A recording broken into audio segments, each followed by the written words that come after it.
بسم اللہ الرحمن الرحیم۔ جو ہسٹری ابھی آپ کے سامنے شروع کی جا رہی ہے ہمارے چینل کی وساطت سے، یہ ہسٹری شروع ہوتی ہے سن 6 ہجری کے اختتام کے بعد سن 7 ہجری کے آغاز، جس وقت عالم اسلام کے حکمران اپنی عیاشیوں میں، غفلتوں میں اور زمینیں بنانے میں، عاقبت ناندیشی میں مصروف تھے۔ کسی کو یہ سوچ نہیں تھی کہ دنیا کے اندر اسلام کی سربلندی کے لیے کام کیا جائے۔ ایسے وقت کے اندر دنیا کے نقشے پر ایک طاقت ابھرتی ہے اور وہ طاقت دنیا کو ہلا کے رکھتی ہے۔ وہ طاقت دنیا کی آدھی سے زیادہ آبادی کو کھنڈرات میں تبدیل کر کے چھوڑ دیتی، خلافت عباسیہ ختم کر دیتی ہے، اور جہاں تک وہ طاقت پہنچی نہیں ہے، وہ لشکر پہنچا نہیں ہے، پھر بھی وہاں کے لوگ خوف کے اندر مبتلا ہیں کہ آج نہیں تو کل یہ لشکر یہاں پہنچیں گے اور یہاں خون کی ہولی کھیلی جائے گی اور ہم سب کو تباہ و برباد کر کے رکھ دیا جائے گا۔ یہ لشکر منگولیا کا لشکر تھا، جس کا بانی چنگیز خان تھا، اور ان کو تاتاری بھی کہا جاتا ہے۔ عالم اسلام کی جمع پونجی اس لشکر کے وجہ سے لٹ گئی۔ بڑے بڑے مدارس، عظیم الشان مساجد، گراں قدر مایہ ناز کتب خانے اور لائبریریاں، بڑی بڑی خانقاہیں، سب اس تاتاری منگولی طوفان کی نظر ہو گئی۔ بڑے بڑے علماء، فقہا، محدثین، مفسرین، محققین، سائنسدان، مورخین، سب اس طوفان کی لہروں میں بہہ گئے۔ بڑے بڑے بادشاہ، نامور سپہ سالار اور جان فروش مجاہدین اس طوفان سے ٹکرانے کے بعد اس دنیا سے رخصت ہو۔ یہ ایسا طوفان تھا جس نے لاکھوں کی آبادی پر مشتمل شہر اور ہزاروں قلعوں کو تباہ و برباد کر کے رکھ دیا۔ اس یلغار کے سامنے کوئی آنے کے لیے تیار ہی نہیں تھا۔ یہ ایسی یلغار تھی کہ جس کا سامنا صرف ایک مرد آہن نے کیا تھا۔ اس مرد آہن نے یہ فیصلہ کیا کہ مسلمان حکمرانوں کی غفلت، ان کی لاپرواہیوں اور عالم اسلام کے تقدس اور مقدس مقامات کی حفاظت کے لیے اور اپنے غافل حکمرانوں کی کوتاہیوں کے کفارے کے لیے میں اس طوفان کو روکوں گا۔ آپ کے ذہن میں سوال پیدا ہو رہا ہوگا کہ تاریخ کے اس نازک ترین، اندوناک، وحشتناک دور کے اندر وہ کون سا مرد قلندر تھا جو اٹھا اور اس نے منگولوں کے اس طوفان کے سامنے بند باندھ دیا؟ جی ہاں، اس جری اور بہادر کا نام تھا سلطان جلال الدین خوارزم۔ انہوں نے اپنی ہمت، حوصلے، جذبہ جہاد سے سرشار ہو کر اس طوفان کا مقابلہ کیا۔ اس کی تیز رفتار کو انہوں نے سستی میں بدل کے رکھا۔ سلطان جلال الدین خوارزم شاہ نا امیدی کے اس دور میں امید کی شمع بن کر اٹھے۔ وہ ایک ایسا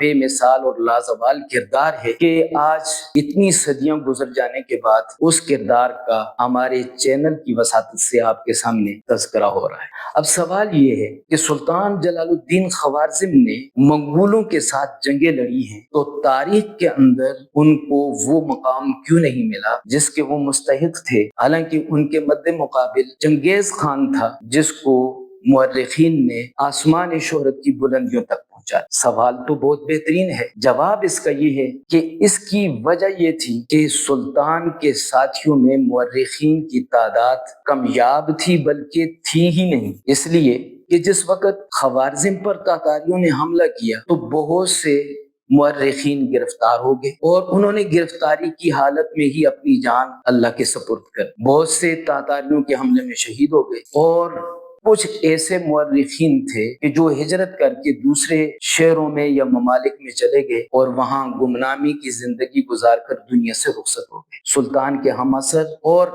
ہم سفر ایک مورخ ہیں جن کا نام ہے احمد بن محمد الثنوی۔ انہوں نے سلطان کی زندگی پر کتاب لکھی جس کا نام ہے سیرت سلطان جلال الدین منقبرتی۔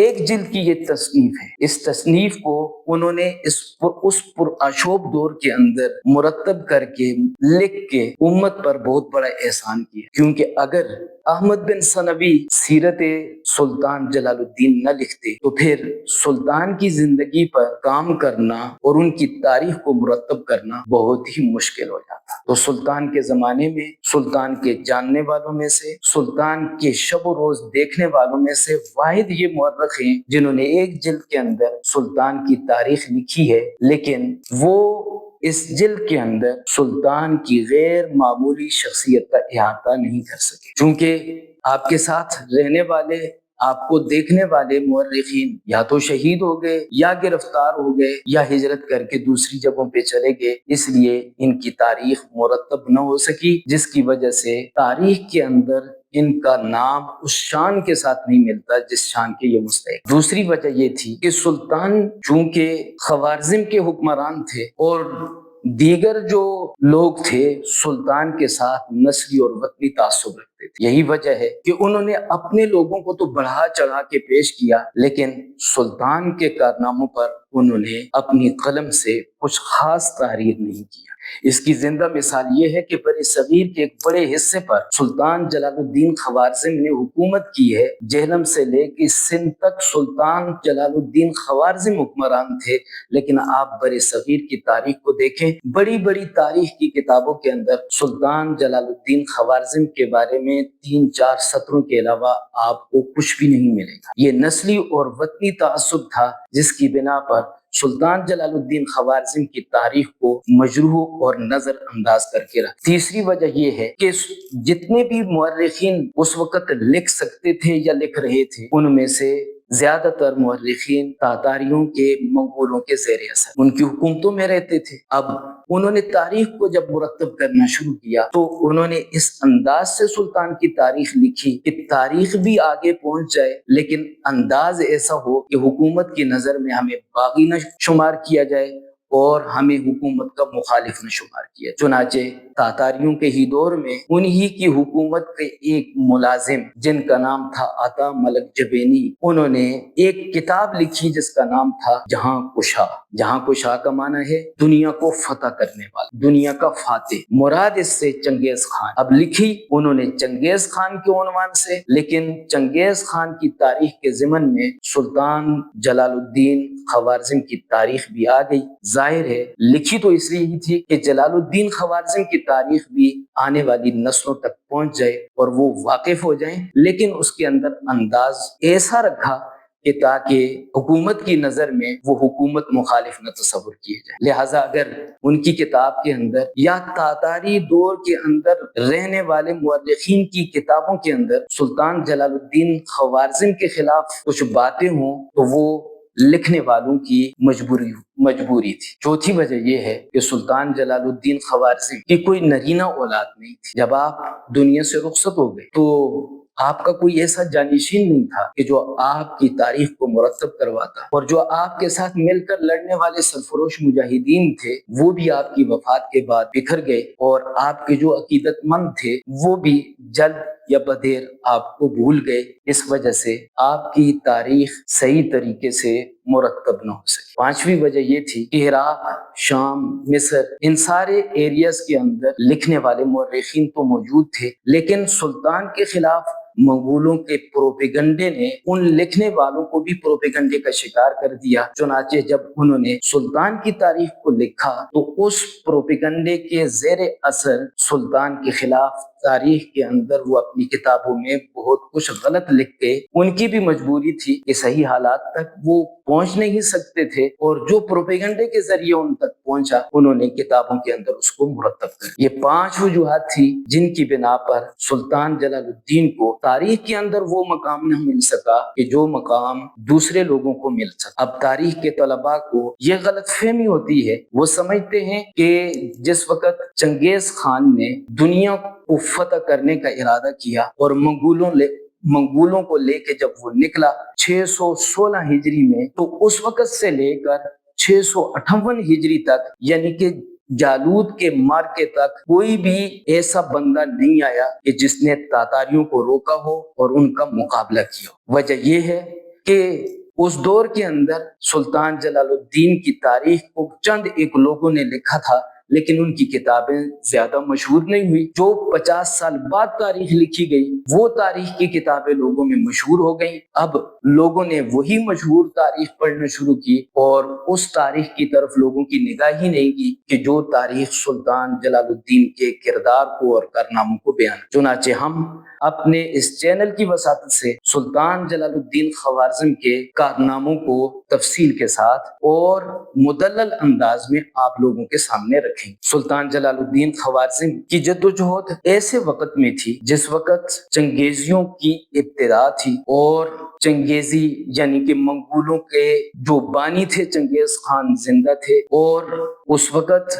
منگولوں کے لشکر میں جوش ولولہ اور شدت پائی جاتی تھی. ایسے وقت میں کہ جب وہ علاقوں کو جو مہینوں میں فتح ہو سکتے ہیں ایک ہفتے کے اندر فتح کر رہے تھے، اس وقت ان کی رفتار اتنی تیز تھی کہ اس رفتار کو سست کرنے والا کوئی اور مرد قلندر دنیا میں نہیں تھا سوائے جلال الدین خوارزم.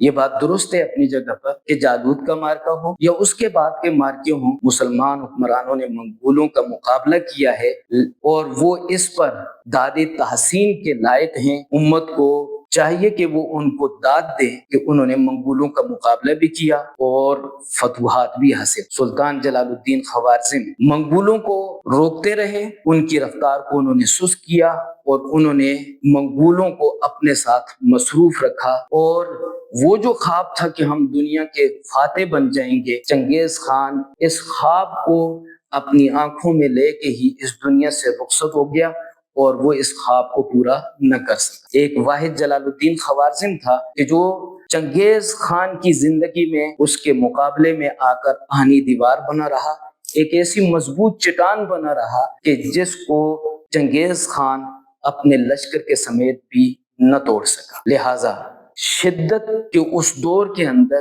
وحشت اور ہولناکی کے اس ابتدائی مرحلے میں جب چنگیز خان اور اس کا لشکر آدھی سے زیادہ دنیا کو کھنڈرات میں تبدیل کر چکا تھا، اس وقت جس آدمی نے ان کا مقابلہ کیا ہے وہ لائق تحسین ہے. جہاں ہم اپنی اسلامی تاریخ کے دیگر کرداروں کو داد تحسین پیش کرتے ہیں تو وہاں ہی سلطان جلال الدین خوارزم کو بھی داد تحسین پیش کرنا ضروری ہے. یہ ہرگز نہیں ہونا چاہیے کہ ہم دوسرے اسلامی ہیروز کو تو داد تحسین پیش کریں، شاباش دیں، لیکن سلطان جلال الدین خوارزم کے کردار کو، ان کے کارناموں کو ہم بھول جائیں، نظر انداز کر دیں، مجروح کر. سلطان جلال الدین خوارزم عالم اسلام ہی کے نہیں بلکہ عالم مغرب کے بھی محسن تھے. انہوں نے ایک طرف منگولوں کو اپنے ساتھ مصروف رکھا اور منگولوں کو اپنی ساری فوج کے ساتھ جلال الدین خوارزم کے مقابلے میں مصروف ہونا پڑا. اس کا فائدہ یہ ہوا کہ دنیا کے دیگر جو ممالک تھے وہ چنگیزیوں کی یلغار سے بچ گئے. سن 7 ہجری کے اندر جس وقت مسلمانوں کا علم مغرب کے دروازے کھٹکھٹا رہا تھا اور مغرب کے جوان علم کی طرف متوجہ ہو رہے تھے اور اپنی فرسودہ روایات کو وہ پس پشت ڈال کر اس کے باغی بن چکے تھے، اگر جلال الدین خوارزم منگولوں کو اپنے ساتھ مشغول نہ کرتا تو علم کی روشنی سے مغرب کبھی بھی فائدہ نہ حاصل کر سکتا اور یوں مغرب جہالت کے اندھیروں میں ہی ڈوبا رہتا. اسی لیے کہا جاتا ہے کہ سلطان جلال الدین خوارزم نے ایک طرف منگولوں کو مشغول کر کے عالم اسلام کو انہوں نے محفوظ رکھا اور منگولوں سے اسلام کے مقامات مقدسہ کو محفوظ رکھا، وہاں ہی انہوں نے اہل مغرب کو بھی ان کے حملوں سے محفوظ رکھا. تو انشاءاللہ اگلی ویڈیو کے اندر ہم سلطان جلال الدین خوارزم کے کارناموں کو قسط بائی قسط ترتیب کے ساتھ اور تفصیل کے ساتھ بیان کریں.